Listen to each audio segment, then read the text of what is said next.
할렐루야.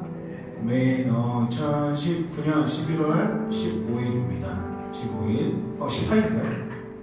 15일 맞죠? 네, 감사합니다. 네, 15일, 우리 광흥교회 청년부 교회만 새롭게 오신 우리 지체들이 시간 주님의 이름으로 환영합니다.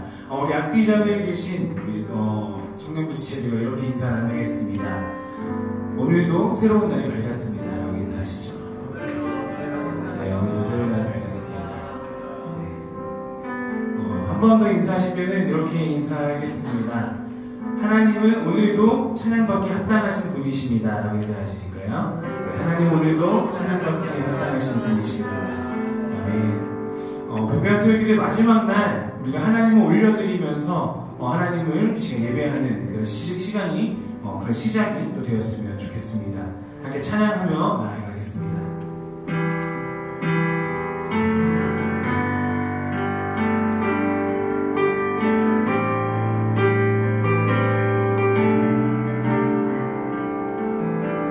우리 주 하나님 그 영광과 존귀를 받기에 합당하신 지금 여기 계신 온 천지 만물을 지으시고 다스리는 그 권능과 능력으로 주의 말씀이 이루심에 거룩하신 하나님 거룩하다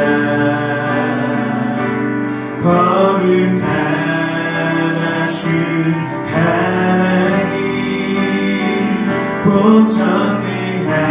본전능하신 이여 하나님 나라 임하네. 아멘. 주인제 하실 때 주인제 하실 때 모든 만물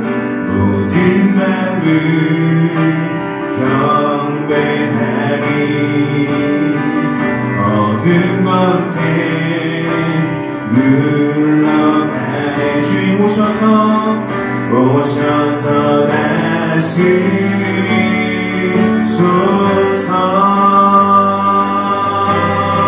아멘.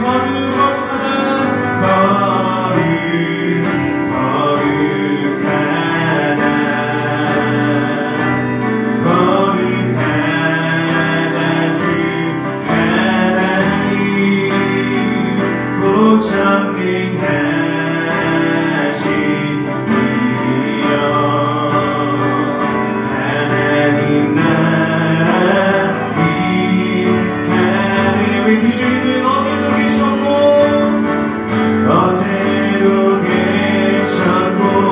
오늘도 계시며 이제 곧 오시리와. 어제도 계셨고 오늘도 계시며 이제 곧 오시리와. 어제도 계셨고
나아갔으면 좋겠습니다. 방금 찬양했던 것처럼 우리에게 온전히 전능하신 그 하나님이 지금 이 시간에도 나와 함께 하시고 우리와 함께 하신다는 그것을 믿으며 나아가는 기도를 드렸으면 좋겠습니다. 하나님, 전능하신 하나님, 지금 이 시간 나의 삶의 풍요의 순간에도 나의 삶의 위기의 순간에도 어떤 상황 가운데도 언제나 나와 동행하여 주시고 나도 그 진리하는 법을 나아갈 수 있는 귀한 삶 살아갈 수 있도록, 그리고 광림교회 청년 공동체가 그렇게 살아갈 수 있는 귀한 우리 공동체 될 수 있도록 주님 함께 하여 주시옵소서. 나는 기도 제목 가지고 함께 기도하도록 하겠습니다. 함께 기도합니다. 아버지 감사합니다. 아버지 우리와 함께 하시는 아버지 하나님을 찬양합니다. 아버지 하나님의 마지막 날까지 기도하여 주시고 아버지 그 안에서 아버지 우리 이 시간을 찬양하며 마지막 날 시작할 수 있는 것이 주님 감사드립니다. 주님의 은혜와 사랑으로 우리의 삶을 나아갈 수 있었으니 아버지 기억합니다.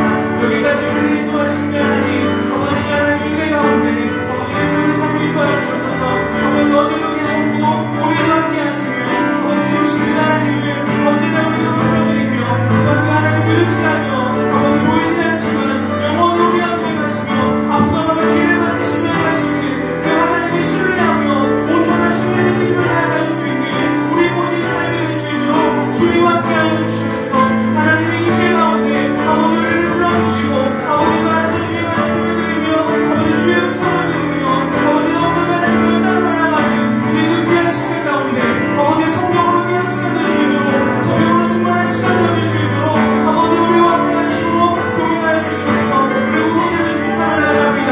이 시간 기도하며 언제나 신세계가 나가는 모든 지식이 가운데 언제나 하나님의 사랑을 기억하여 주시고 언제나 하나님의 하나님을 주시만한 하나님께서 주문하고 귀한 어려운 못하게 수 있도록 기도하여 주시옵소서.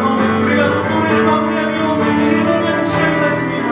어떤 이 시간 가운데 주님께서 인도하사 하나님께 다시 놀라운 역사가 하나님께 다시 놀라운 일을 우리가 기대하며 살아갈 수 있는 우리의 삶이 될 수 있도록 인도하여 주시옵소서.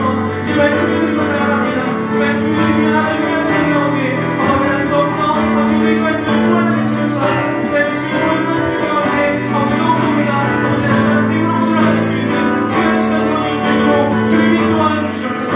그 하나님 영광과 감당하신 분이십니다. 감사합니다.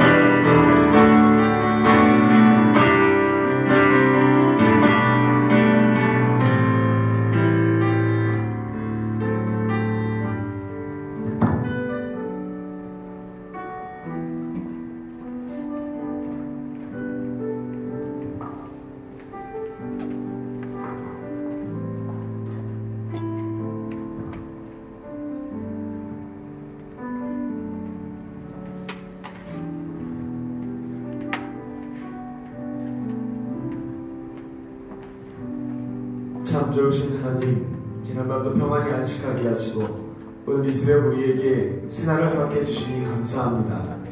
어제 세상을 떠난 수많은 사람들이 그토록 소망했던 오늘 이 하루를 우리에게 허락하신 이유는 남들이 할 수 없는 나만이 할 수 있는 사명이 있기 때문인 줄로 믿습니다. 자꾸만 우리에게 주어진 상황과 환경, 다른 사람을 바라보며 넘어지게 하는 사탄의 유혹을 이겨내게 하시고 오직 내 안에 계신 예수님과 동행하며 주님께서 주시는 능력과 지혜로 사명을 감당하는 새날이 되게 하여 주시옵소서. 오늘도 이 새벽에 깨워주시고 주님의 전으로 인도해 주신 은혜에 감사드립니다. 하루의 시작을 세상의 거짓 메시지에 귀 기울이지 않고 살아계신 하나님의 말씀으로 출발하게 하시니 감사합니다. 주여 말씀하옵소서. 저희가 듣겠나이다. 하나님의 말씀을 들을 때에 우리의 마음을 살처럼 부드러운 마음으로 바꿔주셔서 말씀이 우리 가운데 스미고 죽어있었던 내 영이 살아나고 모든 것들이 회복되는 은혜를 허락하여 주시옵소서.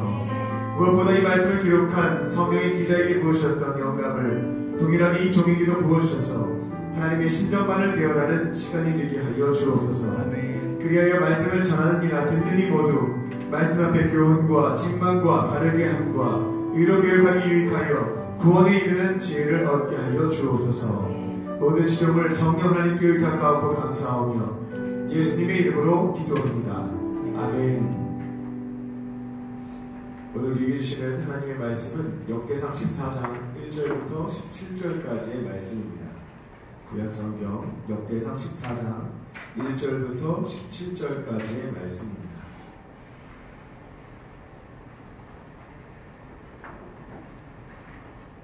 역대상 14장 1절부터 17절까지의 말씀을 다 찾으셨으면 제가 한 절, 여러분이 한 절 교독함으로 받들어 읽겠습니다. 역대상 14장 1절부터 17절까지입니다. 두로와 히람이 다윗에게 사신들과 백향목과 석수와 목소를 보내 그의 궁전을 건축하게 하였더라. 여호와께서 자기를 이스라엘의 왕으로 삼으신 줄을 깨달았으니 이는 그 백성 이스라엘을 위하여 그의 나라가 높이 들림을 받았음을 알미었더라. 다윗이 예루살렘에서 또 아내들을 맞아 다윗이 다시 아들들과 딸들을 낳았으니 예루살렘에서 낳은 아들들의 이름은 상무아와 소박과 나단과 솔로몬과 이팔과 엘리수아와 엘벨렛과 노가와 네벡과 야비아와 엘리사마와 부엘야다와 엘리벨렛이었더라. 다윗이 기름 부음을 받아 온 이스라엘의 왕이 되었다 함을 블레셋 사람들이 듣고 모든 블레셋 사람들이 다윗을 찾으러 올라오매 다윗이 듣고 대항하러 나갔으나 블레셋 사람들이 이미 이르러 르바임 골짜기로 쳐들어온지라. 다윗이 하나님께 물어 이르되 내가 블레셋 사람들을 치러 올라가니까 주께서 그들을 내 손에 넘기시겠나이까 하니 여호와께서 그에게 이르시되 올라가라 내가 그들을 내 손에 넘기리라 하시니라. 이에 무리가 바알브라심으로 올라갔더니 다윗이 거기서 그들을 치고 다윗이 이르되 하나님이 물을 쪼갠같이 내 손으로 내 대적을 흩으셨다 하므로 그곳 이름을 바알브라심이라 부르니라. 블레셋 사람이 그들의 우상을 그곳에 버렸으므로 다윗이 명령하여 불에 쏘느니라. 블레셋 사람들이 다시 골짜기를 침범한지라. 다윗이 또 하나님께 묻자온데 하나님이 이르시되 마주 올라가지 말고 그를 뒤로 돌아 옥나무 숲을 맞은편에서 그를 기습하되 옥나무 꼭대기에서 걸음 걷는 소리가 들리거든 곧 나가서 싸우라. 너보다 하나님이 앞서 나아가서 블레셋 사람들의 군대를 치리라 하신지라. 이에 다윗이 하나님의 명령대로 행하여 블레셋 사람들의 군대를 쳐서 기브온에서부터 게셀까지 이르렀더니 다 같이 읽습니다. 다윗의 명성이 온 세상에 퍼졌고 여호와께서 모든 이방 민족으로 그를 두려워하게 하셨다. 아멘. 10일간의 백설기도의 마지막 날입니다. 옆에 있는 분들과 이렇게 인사 나누겠습니다. 10일간 수고 많으셨습니다. 10일간 수고 많으셨습니다. 10일 동안 백백만 새벽 기도회를 하면서 바랬던 것은 두 가지입니다. 청년들이 하루의 시작을 세상의 거짓 메시지가 아닌 하나님의 말씀과 기도로 여는 것입니다. 그리고 10일 동안 하나님께서 꼭 들어주셨으면 좋겠다 하는 기도의 제목을 붙잡고 기도해서 응답을 받는 것이었는데 이 두 가지 목표가 잘 이루어졌는지 모르겠습니다. 어떤 경우에는 오히려 신체 리듬이 깨져서 학업과 가정생활과 직장생활에 지장을 받으셨는지도 모르겠습니다. 하지만 여러분에게 권면드리고 싶은 것은, 강추하는 것은 앞으로 하루의 시작을 새벽 기도회로 말씀과 기도로 열어가는 것입니다. 여러 사정이 있어서 그리고 아직 새벽 기도회를 결단하기 어려운 분들이 있다면 이것만큼은 앞으로 꼭 지켜가셨으면 좋겠습니다. 백백만 새벽 기도회가 오늘은 끝이 납니다만 이것만큼은 지켜가셨으면 합니다. 하루의 시작을 온타임 말씀 묵상을 통해서 말씀과 기도로 여는 것입니다. 그리고 한 가지 덧붙여 말씀을 드립니다. 하루를 새벽 기도회로 시작하는 것만으로도요 은혜가 충만한 건 사실이에요. 근데 조금 더 큰 유익을 얻고자 하는 분들에게 드리는 팁입니다. 무엇이냐면 새벽 기도회 이후에 잠을 주무시지 않는 겁니다. 낮잠도 최대한 참으시고요. 아무리 졸려도 뺨을 때리면서 참으셨다가 저녁에 일찍 주무시기 바랍니다. 그렇게 일찍 자는 습관을 만드시고요. 자연스럽게 밤 문화를 정리해 가는 겁니다. 그리고 새벽 시간을 말씀과 기도를 연 다음에 남는 여유 시간을 활용해 가는 것입니다. 오늘 집에 가셔서요. 짧게는 일주일, 길게는 한 달 동안 하실 분이 있는지 모르겠습니다. 근데 한번 체크해 보세요. 밤 10시부터 새벽 1시까지 내가 주로 무엇을 하는가를 쭉 적어보는 거예요. 일주일 한 달 동안.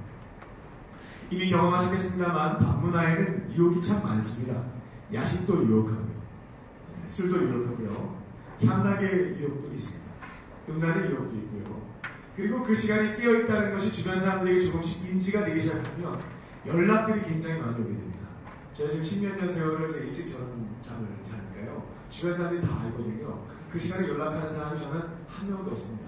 카톡이 울리지가 않아요. 근데 늦은 시간까지 저녁에 깨어있다라고 인지가 주변 사람 되기 시작하면 연락들이 참 많이 오게 됩니다. 공부를 하든지 일을 하려고 하더라도요, 방해받는 요인들이 많이 있다는 겁니다.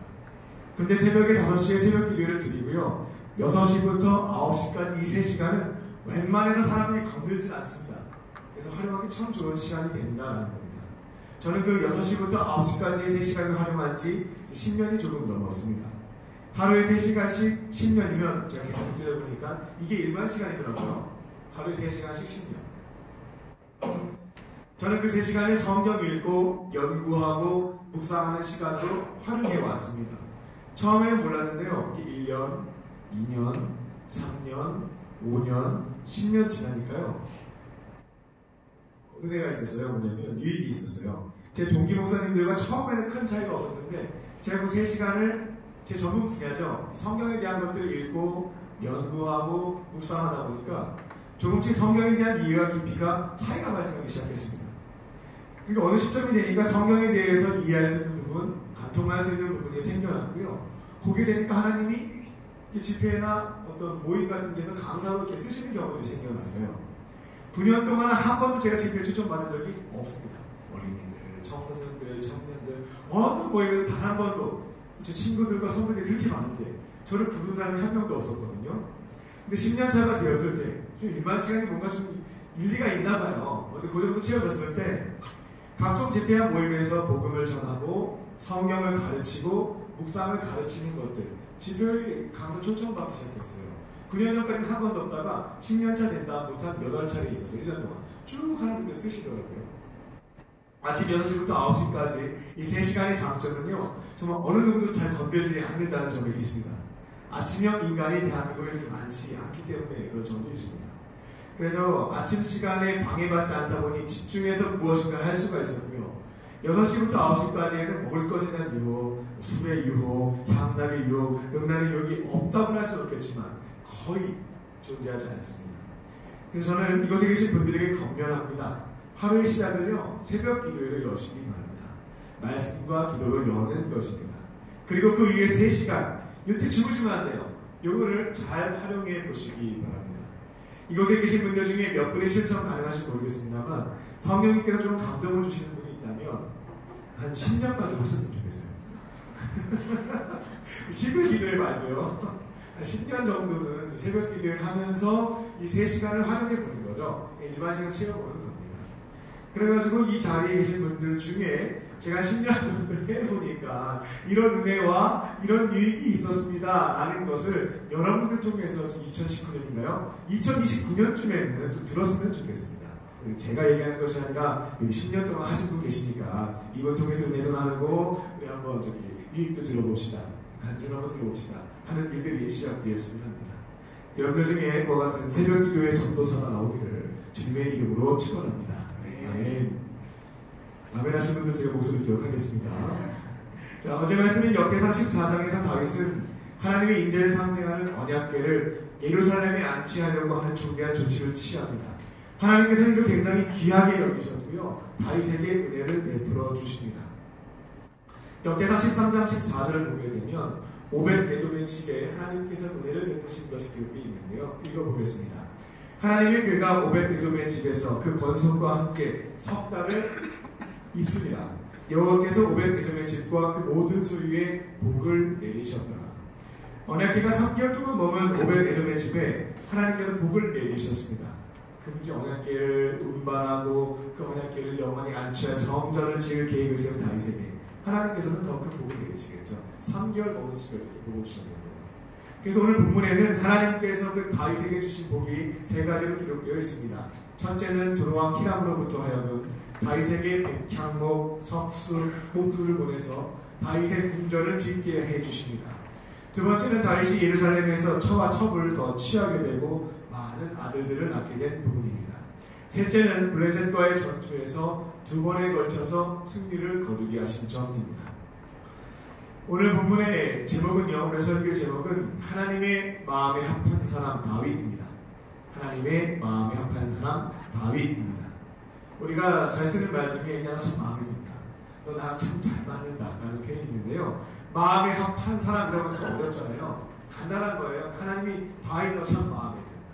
너 나랑 참 잘 맞는다. 이렇게 표현하시는 겁니다. 하나님께서 다윗의 어떠한 점을 마음에 들어 하셨는지, 하나님에게 잘 맞은 부분이 어떠한 것이었는지 본문을 통해 세 가지를 말씀을 드리도록 하겠습니다.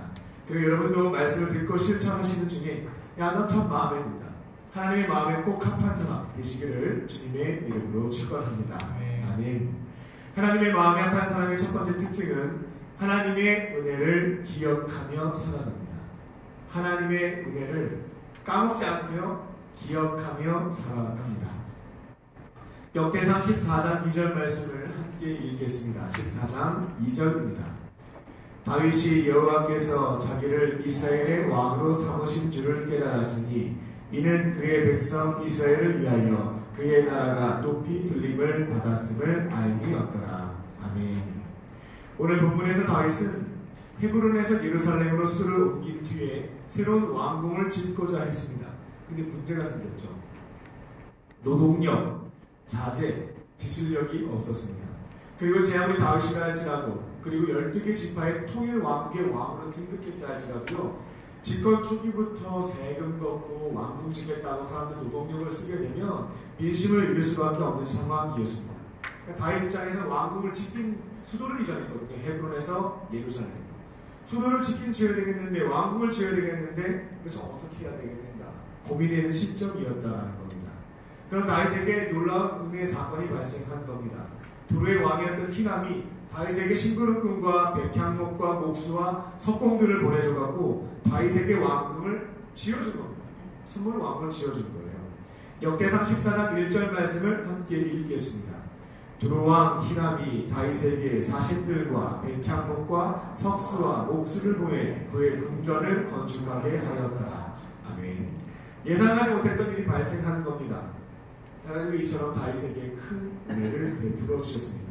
이 일이 있고 나서요, 다시 쭉 인생을 되돌아보니까요, 지금 이렇게 왕이 된 것도, 왕궁을 지은 것도, 나라 이렇게 흥왕하게 된 것도 결국 보니까 하나님의 은혜임을 깨닫게 된 겁니다. 알게 된 것입니다.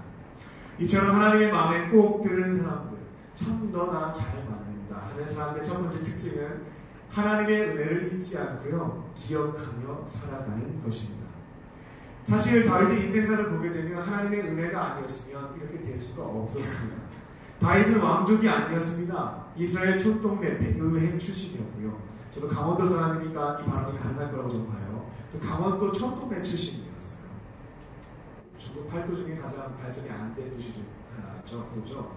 마찬가지로 다윗은 이스라엘 중에서요, 가장 발전이 되지 않았고 낙후됐고 매우 작은 도시였던, 작은 도시가 작은 시골이었던 베들레헴 출신이었습니다. 그 직업도 목동이었고요. 잘하는 것이라고는 양치는 것, 하프 연주하는 것, 맹수를 쫓기 위해서 달려간 돌팔매질, 이것밖에 없었습니다. 이 세 가지랑 왕이 되는 건 아무 상관이 없다는 걸 알고 계시죠. 이처럼 다윗은 왕이 되기 위해서 갖춘 것이 없는 인물이었습니다. 또한 아버지 이새에게도 사랑받지 못했죠. 8명의 형제가 있었는데 그 중에 막내였으니까 아버지가 왜 사랑 안 했는지 알 수 있는 장면이 어디 있냐면요, 베들레헴의 사무엘 선지자, 이스라엘 사사이자 제사장이자 선지자였던 사무엘 선지자가 찾아왔을 때 이새의 집안 식구들 초청하게 되거든요. 어찌됐든 권력에서 뒤로 물러나서 사울왕이 집권하겠지만 그 전에 이스라엘 통치했던 사람이거든요. 이 사람이 한 번 보기 어려운 사람이 시골 동네에 와서 하나님께 제사 드리는데 너희 집사람들 다 데리고 와라. 초청하는 거예요.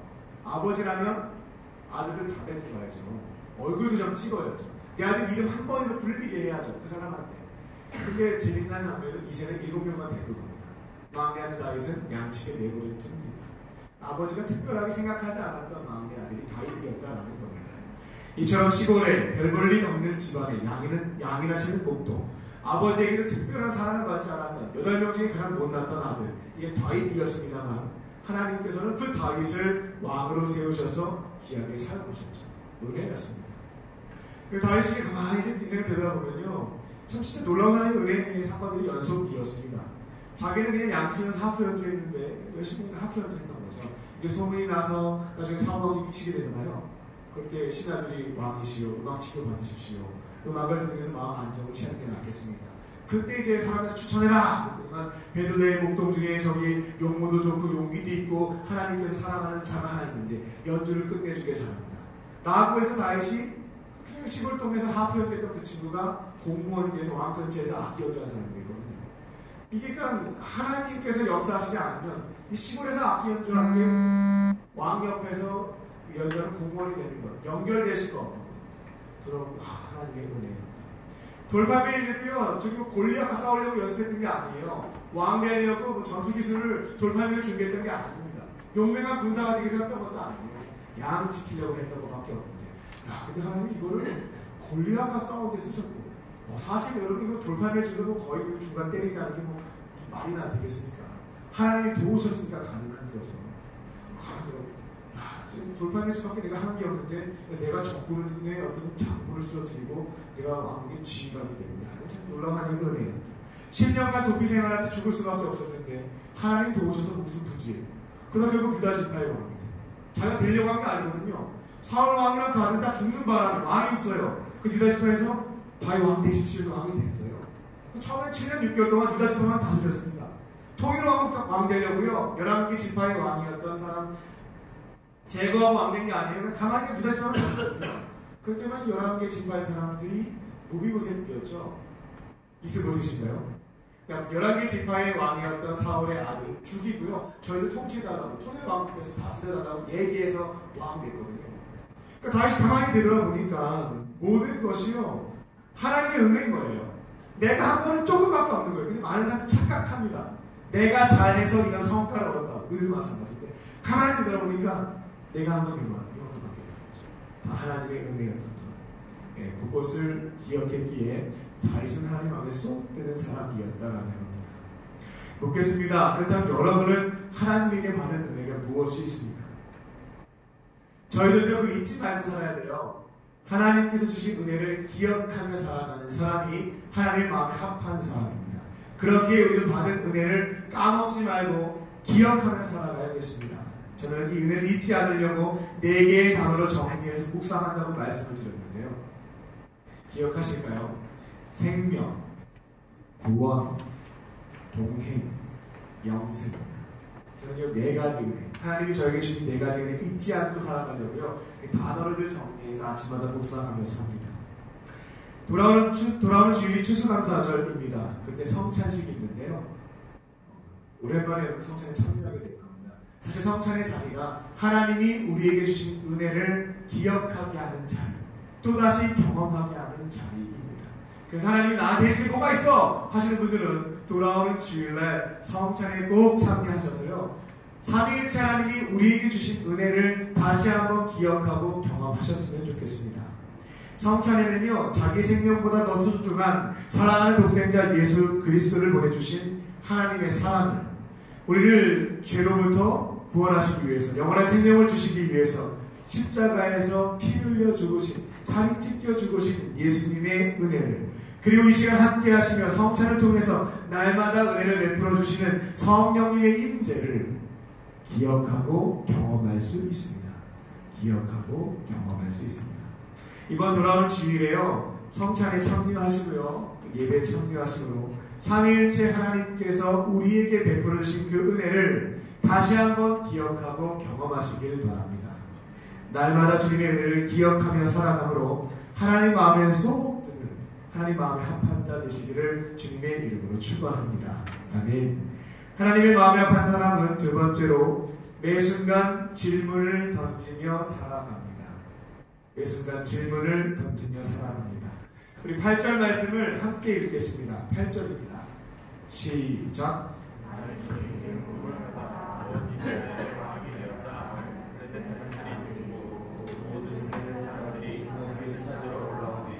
다윗이 듣고 대항하러 나갔으나. 블레셋은 이제 다윗이 통일 왕국의 왕이 되니까요, 힘을 더 비축하기 전에 먼저 쳐야 되겠다. 쳐서 견제도 조금은 해야 되겠고, 우리 밑에 둬야 되겠다. 예속시켜야 되겠다. 이런 생각을 했던 것 같습니다. 그래서 군사적 행동을 취했습니다. 그들은 다윗을 잡고자 예루살렘으로 올라갔습니다. 이 헤브론도 그랬지만 예루살렘도 높은 고지에 있거든요. 해발 700m인가요? 800m 될 겁니다. 그러니까 성경을 보게 되면 북에서 남으로 내려오는 건데 자꾸 예루살렘으로 올라갔다 이런 표현이 있어요. 이유는 뭐냐면 고지가 높았기 때문에 예루살렘에 가려면 올라가야 되는 거예요. 블레셋도 올라가더라, 그런 부분들입니다. 예루살렘으로 다윗을 잡고자 이런 목적으로 블레셋이 쳐들어왔고 올라갔습니다. 다윗은 이 소식을 듣고 요새로 내려왔습니다. 여기서 요새란 다윗이 진영을 설치해 두었던 아둘람 굴을 의미합니다. 가리킵니다. 레비딘 골짜기를 가득 메운 블레셋 사람들이 예루살렘을 공격하기 위해서 준비하고 있을 때 10절 말씀입니다. 함께 읽겠습니다. 10절 시작. 다윗이 하나님께 물어 이르되 내가 블레셋 사람을 치러 올라가리이까 주께서 그들을 내 손에 넘기시겠나이까 하니 여호와께서 그에게 이르시되 올라가라 내가 그들을 내 손에 넘기리라 하신지라. 아멘. 다윗은 블레셋 사람들이 쳐들어왔을 때요 그들을 자기 손에 하나님께서 주실지 안 주실지 질문을 던져서 물어보았습니다. 이게 오늘 본문의 굉장히 중요한 핵심이에요. 다윗이 하나님께 물어 이르되. 이처럼 하나님의 마음에 합한 사람, 마음에 쏙 드는 사람의 두 번째 특징은 하나님께 질문을 던지는 것입니다. 그렇다면 반대로 한번 생각해 봅시다. 하나님 마음에 좀 안 드는 사람, 넌 나랑 정말 안 맞는 것 같다 하는 사람들, 어떤 특징이 있을까요? 묻지 않고 제멋대로 하는 사람입니다. 역대상 10장 14절 한번 찾아볼까요? 역대상 10장 14절입니다. 하나님 마음에 너무나 들지 않아. 야, 넌 나랑 정말 안 맞는 것 같아 하는 사람 등장하고요. 그의 체육까지 기록되어 있습니다. 역대상 10장 14절 사울에 대한 본입니다. 함께 읽겠습니다. 여호와께 묻지 아니하였으므로 여호와께서 그를 죽이시고 그 나라를 이새의 아들 다윗에게 넘겨주셨더라. 아멘.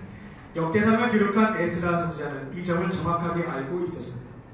사울은 하나님께 묻지 않고 제멋대로 해서 하나님 마음에 합하지 않은 사람이었던 거죠. 결국 블레셋과의 전투에서 죽음을 당하게 됐고요. 다윗은 반대입니다. 블레셋과의 전투에서 하나님께 물었고요. 그 응답에 순종함으로 죽지 않고 승리를 거두게 됩니다. 두 번에 걸쳐서요. 묻겠습니다. 여러분의 삶의 자리에서 문제가 발생했을 때 어떻게 하십니까? 하나님께 질문을 던지고 주시는 응답에 따라서 반응하십니까? 아니면 제멋대로 일단 다 해요. 그냥 사고를 다 쳐요. 그 다음에 하나님 도와주세요. 기도의 자리에서 도움을 요청하십니까? 제가 신학교 1학년 때 성경을 읽으면서 이러한 목표를 세운 적이 있습니다.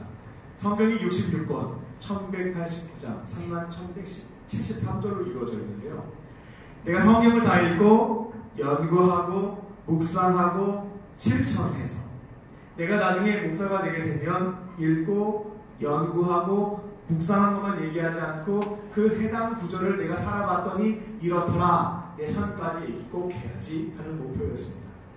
사실 그때부터 지금까지 매 순간은 아니어도요 그렇게 실천하려고 살다 보니까 이제 저를 조금 적응하셨을 거예요. 제가 이렇게 말씀을 전할 때 이런 또 삶에 대한 이야기들이 같이 이렇게 곁들여져서 나오는 것을 아마 들으셨을 겁니다. 셰키나나 비전 트리 때도 이제 나왔을 건데요. 그 말씀대로 제가 살아봤더니 이런 결과가 있었다. 우리 청년들 한번 도전해 보십시오. 이런 말도 제가 많이 할 겁니다. 저는 그래서 이런 성경 구절이 나오게 되면요 요거 해봤습니다. 그러니까 문제가 생기면 저도 제멋대로 하고 사고 친다고 도와달라고 얘기하지 않고 하기 전에 질문을 던져서 응답을 구하고 순종해 봤다라는 거죠. 근데 맨 처음에요 질문을 던져보니까요 응답이 없더라고요. 아무리 질문을 던져도 뭐 주시는 게 없어요. 그러니까 나중에는 별로 하고 싶지가 않더라고요. 하지 말까 하는 생각이 들어요. 나오고 맨날 묻긴 하는데 답은 없어요. 아니 이게 뭐야? 이런 생각이 들었던 거죠. 근데 저에게는 그런 믿음은 있었습니다. 뭐 하나님은 뭐 다윗만 사랑하나? 나도 사랑하지. 그럼 뭐 저 사람은 특별하게 응답하고 나는 응답 안 해? 뭐 이런 믿음이었죠. 그래서 포기하지 않고 질문을 던졌습니다. 그러다가 나중에 하나님께서 이렇게 질문을 던질 때 어떠한 방식으로 응답하시는지 깨닫게 된 게 있어요. 제가 여러분에게 계속해서 반복해서 사용하는 표현들이 있는데 이건 중요해서 그런 겁니다. 이거는 기억하시고 마음판에 새기시고 이렇게 잘 새겨주셨으면 좋겠어요. 하나님께서는요 우리가 질문을 던지게 되면 반드시 응답하시는데요. 어떠한 방식으로 응답하시냐면 이 네 가지 단어를 기억하세요. 따라합니다. 사람과 환경, 기도와 말씀, 이 네 가지를 통해서 응답하십니다. 사람과 환경, 기도와 말씀. 우리가 발생한 문제에 대해서 섣부르게 행동하지 마시고요. 쭉 질문을 던지면서 기다려 보는 거예요. 그러면 기도의 자리에서 즉각적으로 경험도 있고요. 때로는 사람들과의 대화를 통해서 속해가 되었던 믿음의 사람들과 교제를 통해서 혹은 믿지 않는 사람들 만나는 자리에서도요. 그 사람들을 통해서 응답해 줄 수 있다는 겁니다. 찬양을 통해서 또 설교를 듣고 성경을 묵상하는 자리에서 기도의 자리에서 또 다양한 또 환경 흘러가는 환경과 상황을 통해서도 우리에게 응답을 하실 수 있다라는 겁니다. 여러분들도 삶의 자리에서 문제가 발생했을 때요, 이처럼 다윗처럼 질문을 던지시고 상황과 환경, 기도와 말씀을 통해서 응답해 주시면 거기에 반응해서 순종하시기 바랍니다. 그 삶이 바로 하나님의 마음에 합한 자의 삶입니다. 마지막 세 번째입니다. 하나님의 마음에 합한 자는 주신 말씀에, 주신 응답에 목숨을 걸고 순종하는 사람입니다. 주신 응답에 목숨을 걸고 순종하는 사람입니다. 매 순간 여러분들이 이제 질문을 던지게 되면요, 필요하면 즉각적으로, 또 필요하면 나중에 반드시 응답해 주십니다. 그건 분명해요. 사랑과 환경과 기도와 말씀을 통해서 반드시 정해놓으실 때 응답하십니다. 주시는 그 응답이 있으면요, 감사합니다. 이걸로 그치지 마시고요, 삶의 자리에서 붙잡고 능력 구하시고 순종하셔야 되겠습니다. 전쟁의 신 무패신을 썼던 다윗은 블레셋이 쳐들어오자 그의 전투에 관련돼서 하나님께 두 번에 걸쳐 질문을 던졌고요. 승리하게 하실지, 또 어떻게 싸워야 할지, 하나님께서는 승리하게 하겠다, 그 다음에 전략 전술까지도 알려주시죠. 그 말씀을 붙잡고 순종했고요, 결국 승리를 거두었습니다. 우리는 이 장면에 대해서 나의 이야기가 아닌 남의 이야기로 먼 발치에서 보다 보니까 이게 크게 감동이 잘 전해지지 않는 경향이 있는데요. 지금 다윗이 처한 상황은 전시 상황입니다. 다윗이 잘못한 판단 하나 잘못 내리게 되면 사람이 여러 죽어요. 수십, 수백, 수천, 수만이 죽을 수 있는 상황이다라는 겁니다. 내가 사랑하는 사람들이 목숨을 잃게 돼요. 저희가 지금 같이 한 공간이 있는데요, 제가 어떤 결정을 잘못 내려서 여기 3분의 1이 전사했다고 생각해보세요. 이거는 정말 괴로워서 버틸 수 없는 문제가 됩니다. 그리고 전사자가 발생하게 되면요, 그 한 사람의 문제로 끝나지 않아요. 그와 관련되어 있는 가족들, 친척들까지 비통함에 처하게 됩니다. 절망 속에 빠지게 된다는 겁니다. 근데 하나님께서는 다윗에게 사실 그냥 블레셋 물러가게 해주면 좋겠는데, 하나님께서 그냥 해결해 주시면 좋겠는데 싸우라고 말씀하십니다. 두 번에 걸쳐서요. 그러니까 다윗에게 말씀하신 그 질문에 대한 응답은 목숨 걸고 순종하는 거였어요. 목숨 걸고 싸워야 되는 부분이었다라는 겁니다. 결국 다윗이 감당했던 순종은 우리와는 조금 차원이 다릅니다. 목숨을 걸고 해야 했던 순종이었다라는 겁니다. 근데 제가 이 부분을 붙잡고 새벽에 묵상을 하는데요, 성경의 인물들이 하나씩 조식에 떠오르더라고요. 근데 이전과는 다른 새로운 관점으로 그들이 보이기 시작했습니다. 아브라함, 이삭, 야곱, 요셉, 모세, 여호수아, 갈렙, 기드온, 삼손, 다니엘, 에스라, 예수님, 12제자, 사도 바울 등 하나님의 마음에 합했던 사람들의 이름이 하나씩 떠오르는데, 가만히 보니까요, 이들의 순종, 목숨을 건 순종들이었어요. 아브라함이 고향을 떠난 것도 목숨을 걸었던 순종이었습니다. 이삭이 자신을 번제물로 바친 것도 목숨을 걸었던 순종이었습니다. 야곱이 형 에서에게 용서를 구하기 위해서 되돌아왔던 것도 결국 목숨 걸고 했던 순종이었습니다. 요셉이 이집트에서 노예생활, 감옥생활을 피하지 않고 수용했던 것도 목숨을 걸었던 순종이었습니다. 모세가 이집트로 되돌아간 것도 목숨을 걸었던 순종이었고요.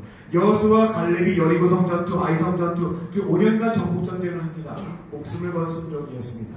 그리고 실제로 예수님 목숨을 걸라 하셔서 목숨을 내어 놓았습니다. 12제자와 사도 바울도 목숨을 건 순종이 아니라 순교의 피를 드리라고 해서 모두 다 목숨들을 내어 놓았죠. 그래서 내가 얘기하는 순종과 하나님 마음에 합한 사람들, 하나님께 쓰임받은 사람의 순종은 좀 차원이 다르구나. 내가 가끔 이제 다윗님이나 이런 분들에게 평화하면서 내가 좀 얘기했던 게 있는데 반성해야 되겠다 라는 마음도 제가 가졌습니다. 그래서 이곳에 계신 여러분들도요, 하나님의 순종에 대한 것들을요, 낮은 정도의 수준이 아니라요, 하나님께서는 목숨을 건 순종을 요구하실 때도 있다 라는 것을 기억하시고 말씀하실 때면 그 순종의 자리로 나아가셨으면 합니다. 근데 이곳에 계신 청년들에게 한 가지 권면을 드리겠습니다. 이 주신 말씀에 순종을 할 때요, 이 과정을 좀 거치고 하셨으면 좋겠어요. 이 과정 없이 하시게 되면 결국 시험에 들고 넘어지게 됩니다. 목사님의 설교를 듣거나 성경 말씀을 읽거나 어떤 상황을 통해서 주시는 어떤 도전되는 말씀들이 있다면요, 섣부르게 내가 해야지 라고 결정하고 실천에 옮기지 마십시오. 주시는 말씀이 있으면, 순종하라는 응답이 있으면 충분히 기도의 자리에서 분별 좀 하셨으면 좋겠어요. 진정 하나님께서 지금 나에게 주시는 말씀이 맞는지, 내가 순종하는 걸 원하시는 것인지 충분히 기도하면서 분별하는 겁니다. 성령님께서 나에게 지금 마음이 뜨거워졌던 이 말씀, 하나님 주신 말씀이 맞는지 한번 분별하면서 그때 확신을 주시면 순종의 자리로 나아가는 것입니다. 근데 이러한 기도를 통해서 나에게 주시는 말씀이 맞는지 분별하는 과정을 거치지 않고요, 자기 의를 앞세워서 결단하고 실천하게 되면 결국 탈이 납니다. 문제가 생긴다라는 겁니다. 순종하고 남는 것은 결국 자기 자랑이 났고요, 자기 의를 자꾸 드러내게 돼요. 그리고 도와주지 않은 사람들에 대해서 자꾸 정죄하는 마음들이 생기게 된다라는 겁니다. 그게 사탄이 틈타게 되고 시험에 들게 되고 넘어지게 됩니다. 젊은 청년의 때의 경험들을 해보신 분이 있을 거예요. 말씀을 정리하겠습니다. 하나님의 마음에 꼭 드는 사람들, 마음에 합한 사람, 세 가지 특징이 오늘 본문에 있었습니다. 첫 번째는 하나님의 은혜를 잊지 않고 기억하며 살아가는 것입니다. 하나님의 은혜를 기억하며 살아가는 것. 두 번째는 문제가 발생했을 때 하나님께 질문을 던지는 것입니다. 사고 다치고 도와달라고 기도하는 게 아니고요, 문제가 발생했을 때 질문을 던지는 것입니다. 마지막 세 번째는 주시는 응답에 목숨을 걸고 순종하는 것입니다. 이 세 가지를 실천함으로 하나님의 마음에 꼭 드는, 하나님의 마음에 합한 광명의 청년들 되시기를 주님의 이름으로 축원합니다. 아멘. 기도하겠습니다. 살아계신 하나님, 오늘 다윗의 말씀을 통하여 하나님의 마음에 합한 사람, 꼭 드는 사람이 어떠한 특징을 가지고 있었는지 함께 나누었습니다. 저희들도 오늘 말씀에 도전을 받아서 다윗처럼 하나님의 은혜를 잊지 않고 기억하며 살아가는 사람들 되게 하여 주시옵소서. 오늘 하루 문제가 발생했을 때 내가 먼저 나의 의가 앞서지는 것이 아니라 기도의 자리에서 하나님의 뜻을 물을 수 있는 저희들 되게 하여 주시옵소서. 그 주시는 말씀 순종함으로 하나님 열매를 거두고 하나님 뜻을 이루어드리는 저희들 되게 하여 주시옵소서. 이처럼 하나님의 마음에 합한 자들 되어 하나님께서 다윗에게 주셨던 그런 충만한 은혜와 복을 누리며 살아가는 저희들 될 수 있도록 은혜 베풀어 주시옵소서. 모든 것 감사드리오며 예수님 이름으로 기도합니다. 아멘. 이 시간 기도하도록 하겠습니다. 오늘 주신 말씀을 붙잡고 기도하겠습니다. 이 세 가지 중에 여러분들이 잘 안 되는 것이 있다면요, 그것을 붙잡고 기도하셨으면 좋겠고요.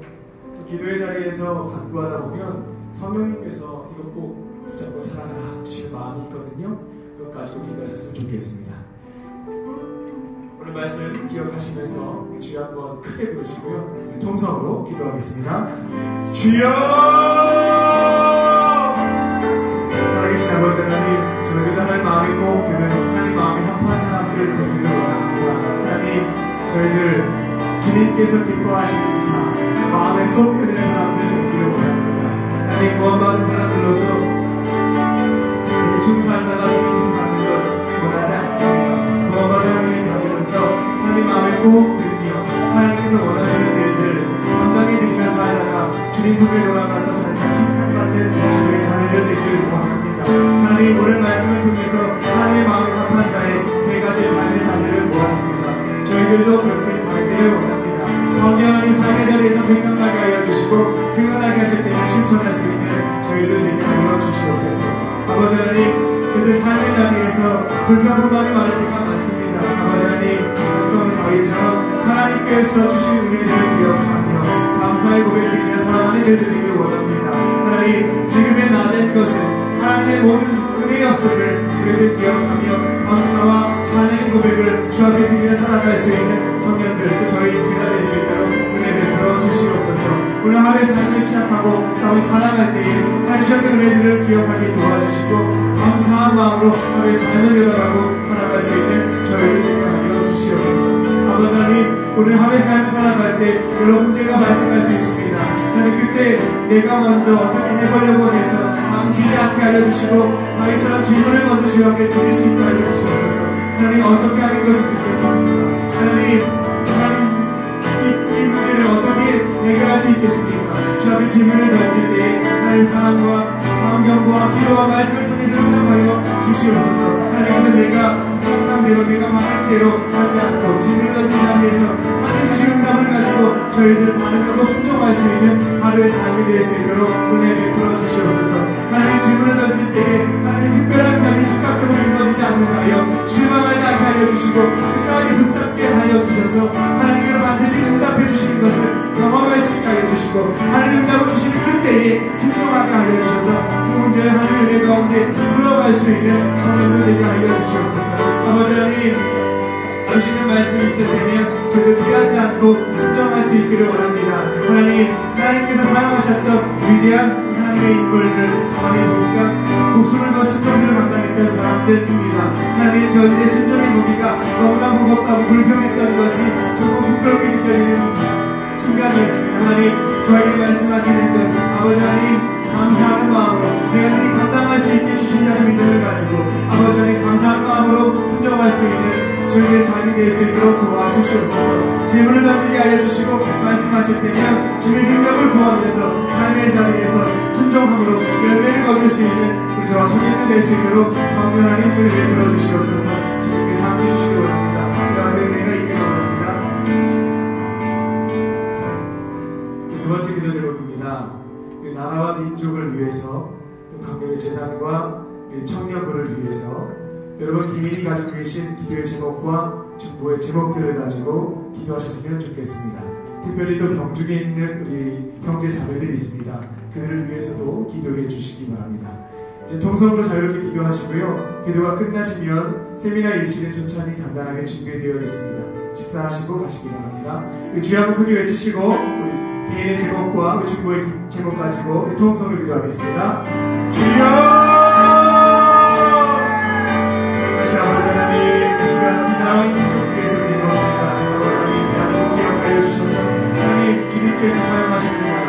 쓰임받는 나라 될 수 있도록 역사하여 주시옵소서.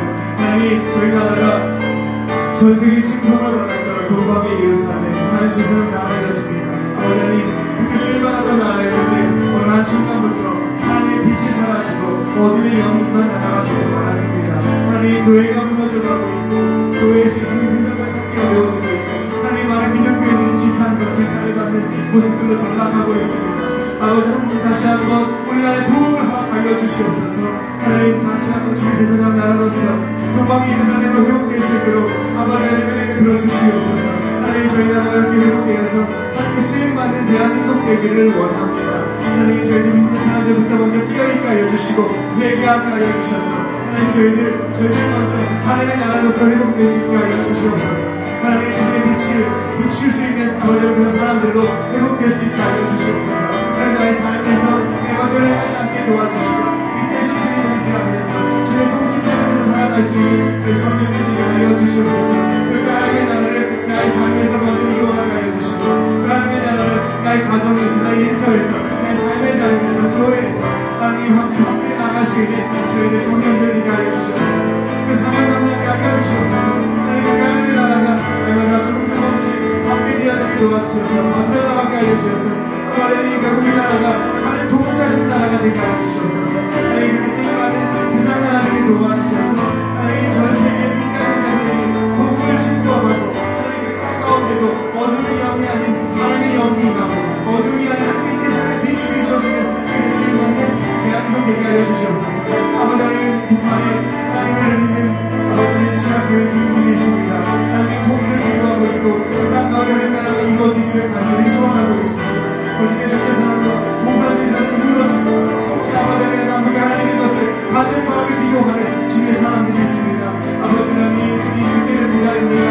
하나님 북한에 다시 한번 하나님의 은혜가 임하고 다시 한번 끝까지 회복되어지는 은혜가 좋게 이루어지기를 원합니다.